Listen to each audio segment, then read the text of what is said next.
Halo mitra keling sekalian, apa kabar? Mudah-mudahan pada sehat semua ya. Bersama saya Dr. Arif Munandar. Kali ini di acara Dr. Talk Health and Solution kita akan bicara soal pneumonia. Oke, pneumonia itu apa sih? Banyak orang tahu yang namanya pneumonia itu adalah orang bilangnya paru-paru basah. Nah, pneumonia atau yang orang bilang paru-paru basah itu adalah satu infeksi pada jaringan parenkim paru, di mana infeksi itu terjadi di kantung-kantung udara di bagian paru-paru yang kita sebut sebagai alveoli atau alveolus. Nah, saat terjadi infeksi itu maka akan menimbulkan beberapa gejala. Apa saja yang bisa menyebabkan infeksi? Yaitu bakteri, virus, dan jamur. Nah, infeksi-infeksi tadi itu bisa menyebabkan beberapa gejala. Kita telisik gejalanya ya. Yang pertama adalah demam. Nah, pada orang-orang dengan pneumonia, dia akan terjadi peningkatan suhu tubuh dari 37,5 sampai ke atas, sampai kira-kira 38 ke atas gitu ya.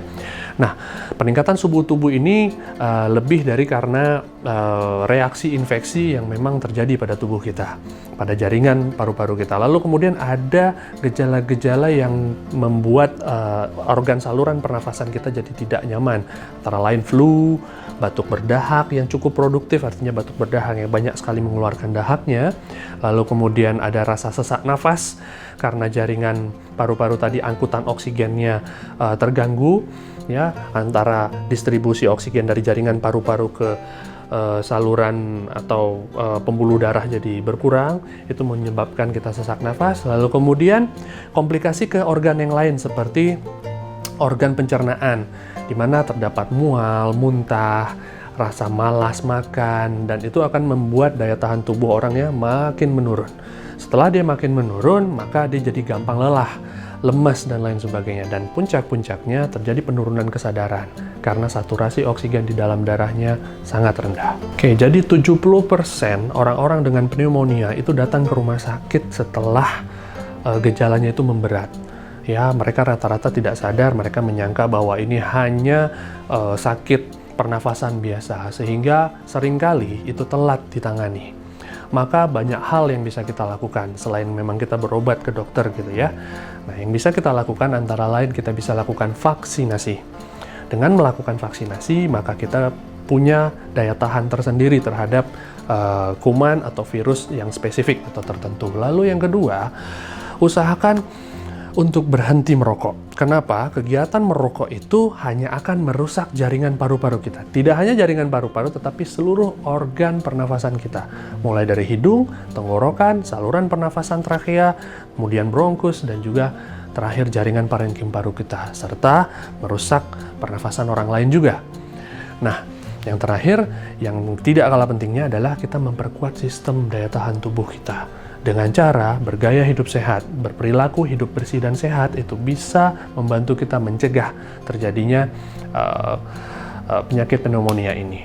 Menjaga daya tahan tubuh supaya tetap sehat antara lain dengan cara mengkonsumsi makanan yang bergizi seimbang, suplementasi kalau memang dari gizi seimbang itu tidak mendapatkan gizi yang bagus, lalu kemudian istirahat yang cukup, 6-8 jam sehari, tidur sehari.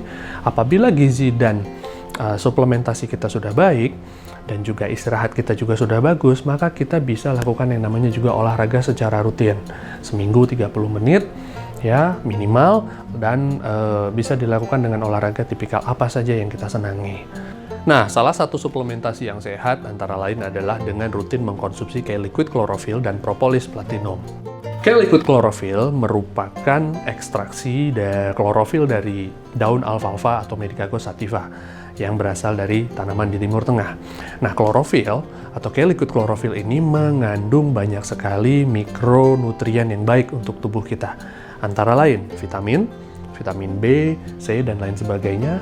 Lalu kemudian mineral seperti zat besi, magnesium, dan lain sebagainya. Dan yang nggak kalah penting itu adalah satu zat yang namanya klorofilin. Klorofilin ini merupakan satu fitokimia yang mampu untuk mencegah mikroorganisme masuk dalam tubuh kita. Nah, yang kedua adalah mengkonsumsi dengan rutin propolis platinum. Propolis platinum itu apa sih? Propolis platinum ini mengandung flavonoid dan CaPe atau CaPe. Nah, CaPe ini yaitu caffeic acid phenyl ester, di mana CaPe ini atau CaPe ini itu berfungsi untuk selain menghambat mikroorganisme yang masuk dalam tubuh, itu juga sebagai mediator antiinflamasi.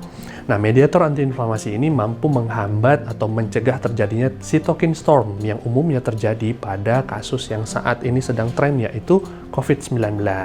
Nah, COVID-19 merupakan salah satu kasus pneumonia yang saat ini sedang marak dan seluruh dunia dibikin heboh karena. Oke, maka daripada itu, cara kita untuk mencegah pneumonia antara lain mengkonsumsi makanan yang sehat, lalu suplementasi yang tepat sesuai dengan dosis yang tertera, istirahat cukup, berolahraga dengan rutin, berhenti merokok, serta menjaga diri dengan cara mencuci tangan dengan rutin, itu cukup bisa mencegah pneumonia dengan baik. Oke, sekian dari saya, mudah-mudahan bisa membantu. Sampai ketemu lagi di acara Dr. Talk Health and Solution berikutnya.